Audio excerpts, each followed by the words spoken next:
ഈ ഭരണഘടനാ പദവിയിലിരിക്കുന്ന രാജ്യത്തെ ഏറ്റവും ആദരണീയമായ പദവികളിലൊന്നാണ് രാഷ്ട്രപതി കഴിഞ്ഞാൽ ഗവർണർ. ഗവർണർക്കെതിരെ വിമർശിക്കാം, പക്ഷേ ഗവർണർക്ക് വട്ടാണെന്നൊക്കെ പറയുന്നത് വളരെ മോശമാണ്. എത്ര നികൃഷ്ടമായിട്ടാണ് എം സ്വരാജ്, അദ്ദേഹം കഥയൊക്കെ എഴുതുന്ന ആളാണ്, നല്ല പ്രസംഗകനാണ്. ഈ പണ്ട് ഭാവന ഉണ്ടാവുമായിരിക്കും. ഈ വായിൽ പ്രിൻറ്റിംഗ് പ്രസ്സുമായി നടക്കുന്ന അച്ചടി ഭാഷയിൽ സംസാരിക്കുന്ന ആളാണ്. സ്വരാജ് ഇന്നലെ കണ്ണൂരിൽ പ്രസംഗത്തിൽ പറഞ്ഞു, നമ്മുടെ ഭരണഘടനയിൽ മന്ത്രിമാരും ഒക്കെ ആവുന്നതിന് വ്യവസ്ഥകളുണ്ട്, അതിൽ മനോനില ശരിയായിരിക്കണം എന്ന് പറയുന്നുണ്ട്. പക്ഷേ ഗവർണറുടെ നിയമനത്തിന് മാത്രം അത് പറയുന്നില്ല.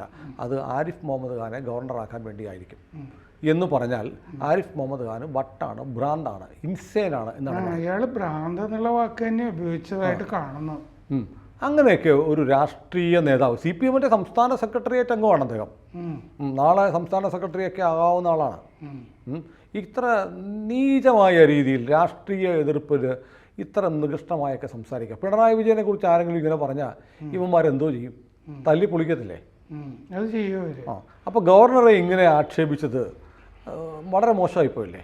വിഗ്രഹം ചുമക്കുന്ന കഴുത പണ്ട് VS പിന്നെ അവരുടെ വീട്ടുകാരെയും അതെ, ഈ ചങ്ങായി തന്നെയാണ് VS-നെ വെട്ടിക്കണ്ടിച്ച് പട്ടിക്കിട്ട് കൊടുക്കണമെന്ന് പറഞ്ഞത് എന്നൊക്കെ പറഞ്ഞത്. അതോ ശരിയാണോ?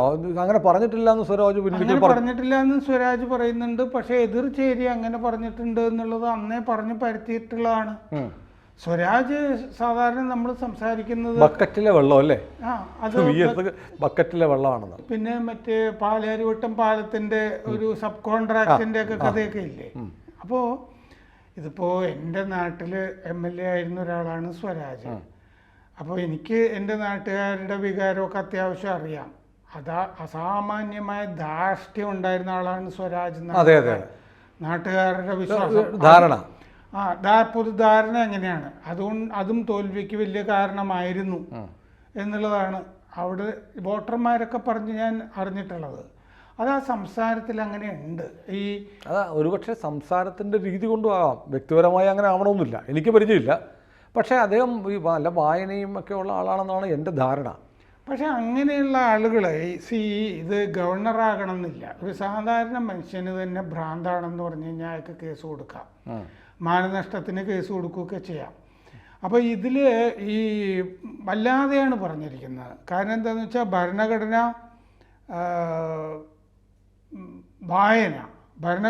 വായന സമകാലീന ഇന്ത്യയിൽ എന്നുള്ളതായിരുന്നു വിഷയം. KCB ഓഫീസേഴ്സ് അസോസിയേഷൻ്റെ മീറ്റിംഗ്. അപ്പോൾ RSSന് വേണ്ടിയൊക്കെ പ്രവർത്തിക്കുന്ന ആളാണ്. വിദേശ സ്വാധീനവും ഒക്കെ ഇവിടെ ഉണ്ട് എന്നൊക്കെ പറയുന്നത് ഇങ്ങനെ RSSന് വിധേയനായിട്ട് പറയുന്നതാണെന്നൊക്കെ പറഞ്ഞിട്ടാണ് ആകെ ഗവർണറാകാനായിട്ട് 35 വയസ്സ് വേണമെന്നുള്ള ഒരു പ്രായപരിധി മാത്രമേ നിയമത്തിലുള്ളൂ. പക്ഷേ പ്രാന്തനായിരിക്കരുതെന്നില്ല. അത് ഈ ആരിഫ് ഖാൻ ഗവർണറാകുന്ന മുൻകൂട്ടി കണ്ടിട്ട് ഒക്കെ ആളുകൾ ചെയ്തതായിരിക്കും എന്നൊക്കെയാണ് പറഞ്ഞിരിക്കുന്നത്. ഇത് നിയമം നോക്കുകയാണെങ്കിൽ 7 വർഷം വരെ തടവ് കിട്ടാവുന്ന കുറ്റമാണിത്. കാരണം രാഷ്ട്രപതിയും ഗവർണറും ഒക്കെ ഓൺ പാർ ആണല്ലോ. അവർക്ക് അതിൻ്റെതായ ഇമ്മ്യൂണിറ്റി ഉണ്ട്.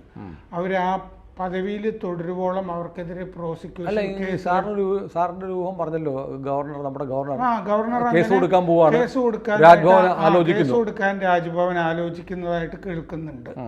അങ്ങനെ കൊടുക്കണം എന്ന് തന്നെയാണ് എൻ്റെ അഭിപ്രായം. കാരണം ഞാൻ അങ്ങനെ ഗവർണർ കേസ് കൊടുക്കാൻ ആലോചിക്കുന്നു എന്ന് കേട്ടിട്ടാണ് ഇതിൻ്റെ വകുപ്പുകൾ നോക്കിയത്. അപ്പോഴാണ് വേണമെങ്കിൽ 7 വർഷം തടവ് കിട്ടാവുന്ന വകുപ്പുകളിൽ പെട്ടതാണ് ഈ രാഷ്ട്രപതിയെയും ഗവർണറെയും ആക്രമിക്കുക എന്നുള്ളത്.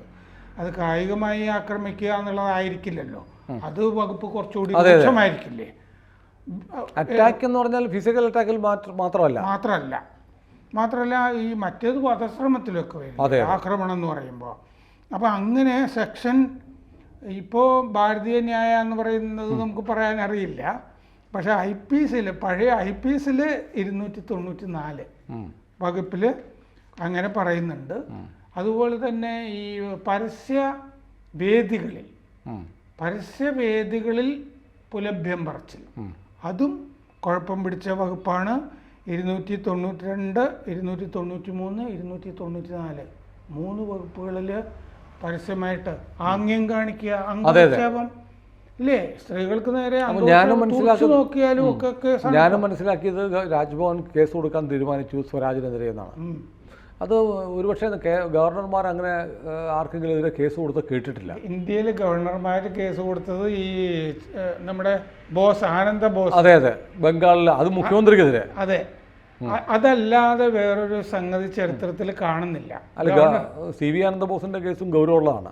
കാരണം മുഖ്യമന്ത്രിക്കെതിരെ ഒരു സംസ്ഥാനത്തിന്റെ 2 ഹെഡ് ആണല്ലോ, ഗവർണറും എക്സിക്യൂട്ടീവിൻ്റെ ഹെഡായിട്ടുള്ള മുഖ്യമന്ത്രി. അപ്പോൾ അതിലൊരാൾ മറ്റൊരാൾക്കെതിരെ ഡിഫമേഷൻ ഫയൽ ചെയ്യുക എന്ന് പറഞ്ഞാൽ അത് ഒരു ഗ്രേവ് കോൺസിക്വൻസ് ഉള്ള, ഗുരുതരമായ പ്രത്യാഘാതങ്ങളുള്ള ഒരു കേസാണ്. അത് അങ്ങേരുടെ രാജ്ഭവനിൽ പോകാൻ പെണ്ണുങ്ങൾ അതാണ് വിഷമിക്കുന്നു. അല്ല, അതിനകത്ത് ബൈ ഇലക്ഷനിൽ ഇപ്പോൾ പാർലമെന്റ് ഇലക്ഷൻ ജയിച്ചു സായന്തിക ബന്ദോപാധ്യായ, റയാത്ത് ഹൊസൈൻ സർക്കാർ, 2 വനിതകൾ തെരഞ്ഞെടുക്കപ്പെട്ടു. അവരിതുവരെ സത്യപ്രതിജ്ഞ ചെയ്തിട്ടില്ല. സത്യപ്രതിജ്ഞ ചെയ്യാനായിട്ട് രാജ്ഭവനിൽ ചെയ്യാം എന്ന് അദ്ദേഹം പറഞ്ഞു. ഞങ്ങൾക്ക് അങ്ങോട്ട് പോകാൻ പേടിയാണ്. അങ്ങോട്ട് പോകാൻ അല്ലല്ല, പേടിയാണെന്ന് അവർ പറഞ്ഞില്ല, അവർ പറഞ്ഞതായി മമത പറഞ്ഞു. അവിടെ നടക്കുന്ന കാര്യങ്ങൾ കേട്ടിട്ട് രാജ്ഭവനിലേക്ക് പോകാൻ സ്ത്രീകൾക്ക് പേടിയാണ്.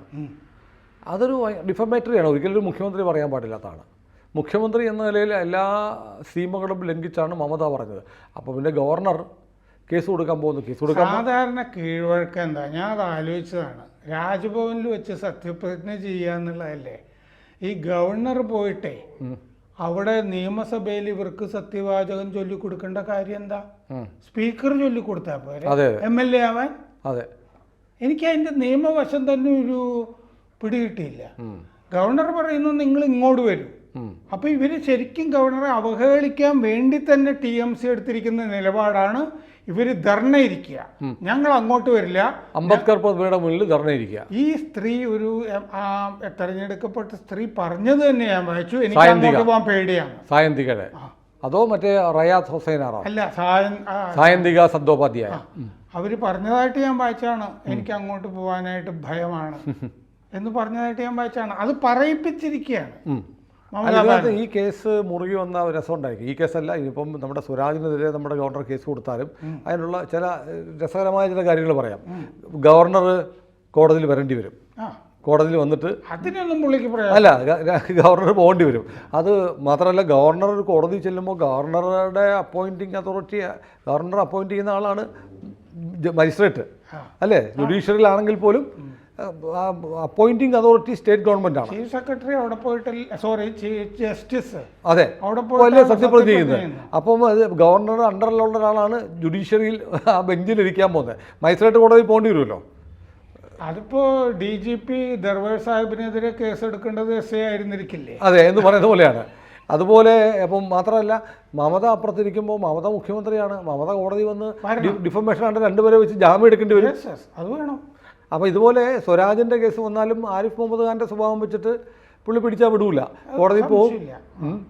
അത് ഗവർണർ തന്നെ പരാതിക്കാരനാകുമ്പോൾ കോടതിക്ക് അത്ര ഒരു അലംഭാവത്തോടെ കൈകാര്യം ചെയ്യാനും പറ്റില്ല. അതെ, കേസ് കൊടുക്കാമെന്ന് വിചാരിച്ചിട്ടായിരിക്കും അദ്ദേഹം ഉടനെ കയറി പ്രതികരിക്കാത്തത്. പ്രതികരിച്ചിട്ടില്ല, ഇതുവരെ ഒന്നും പറഞ്ഞിട്ടില്ല. പറഞ്ഞില്ല. അത് കേസ് കൊടുക്കാനാണ് എന്ന് പറയുന്ന എനിക്ക് തോന്നുന്നത്. നമുക്കറിയാം ഇത് ക്രോസ് ചെക്ക് ചെയ്യാൻ മാർഗമുണ്ട്. പക്ഷേ അദ്ദേഹത്തെ വിളിച്ച് ഇതിപ്പം തീരുമാനം വരും മുമ്പ് ചോദിക്കുന്നതിൻ്റെ മര്യാദ ഉണ്ട്. നമ്മുടെ സീനിയർ അഡ്വക്കേറ്റ് ശ്രീകുമാറാണ് ഗവർണറുടെ ലീഗൽ അഡ്വൈസർ.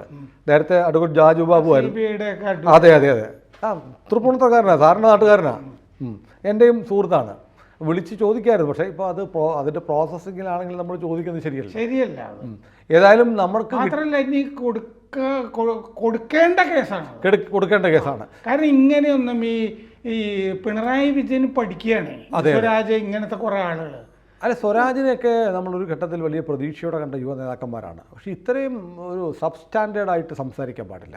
ഒരു കറക്ഷൻ, ഒരു മിതത്വം വേണം ഭാഷയിൽ. അദ്ദേഹത്തിന് ഒരു ശരീരഭാഷ അങ്ങനെ ആയതുകൊണ്ടാവും, ചിലപ്പോൾ നാച്ചുറലി ആയിരിക്കാം ഈ അഹങ്കാരിയുടെ ധാർഷ്ട്യത്തിൻ്റെ ഒരു ഭാവമൊക്കെ ഉള്ളത്. പക്ഷേ അതുപോലും അങ്ങനെ അല്ലാന്ന് പൊതുപ്രവർത്തനത്തിൽ ചേരില്ല. അങ്ങനെ ആണെങ്കിൽ തന്നെ അത് കറക്റ്റ് ചെയ്യേണ്ടതാണ്. ഏതായാലും വളരെ മോശമായിപ്പോയി. ഗവർണറെ കുറിച്ച് അങ്ങനെയൊന്നും പറയാൻ പാടില്ല.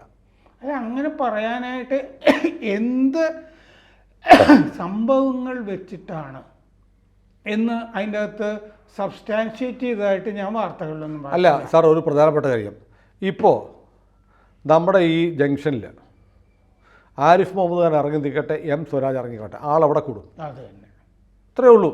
കേരളത്തിൽ എം സ്വരാജിനേക്കാളും 100 ഇരട്ടി ജനങ്ങളുടെ അംഗീകാരമുള്ള ആളാണ്. കേരളത്തിൽ എന്തായാലും ജനങ്ങളുടെ ശബ്ദം ആരിഫ് മുഹമ്മദ് ഖാനാണ്, സ്വരാജ് അല്ല. അതെ, ജനങ്ങളുടെ പിന്തുണയും ആരിഫ് മുഹമ്മദ് ഖാനാണ്. അതെ, എത്ര വലിയ പാർട്ടി കൂടെ ഉണ്ടെന്ന് പറഞ്ഞാലും കലൂർ ജംഗ്ഷനിൽ വന്ന് നിൽക്കട്ടെ രണ്ടുപേരും, ആരുടെ കൂടെ ആൾ നിൽക്കും, ആരെ കാണാൻ ആൾ വരുമെന്നറിയാം. അത് കേരളത്തിലെ ഗവർണർ ഒരുപക്ഷെ എറണാകുളത്ത് ഈ ഇട്ടാവട്ടത്തിൽ സ്വരാജിനെ അറിയായിരിക്കും. പക്ഷെ ആരിഫ് മുഹമ്മദ് ഖാൻ പാറശാല മുതൽ കാസർഗോഡ് വരെ ചെന്ന് അദ്ദേഹത്തെ അറിഞ്ഞ ആൾ വരും. കേരളത്തിൽ തന്നെ ഒരു ലോക്സഭാ മണ്ഡലത്തിൽ എം സ്വരാജും ആരിഫ് മുഹമ്മദ് ഖാനും മത്സരിച്ചു നോക്കട്ടെ, വിവരം അറിയും. വിവരറിയും. ഏതായാലും സ്വരാജ് നമ്മളെ നിരാശപ്പെടുത്തി. ഇങ്ങനെയൊന്നും സ്വരാജ് പറയാൻ പാടില്ലായിരുന്നു. ഇനി ആരിഫ് മുഹമ്മദ് ഖാനും നമ്മളെ നിരാശപ്പെടുത്താതിരിക്കട്ടെ, കേസ് കൊടുക്കട്ടെ.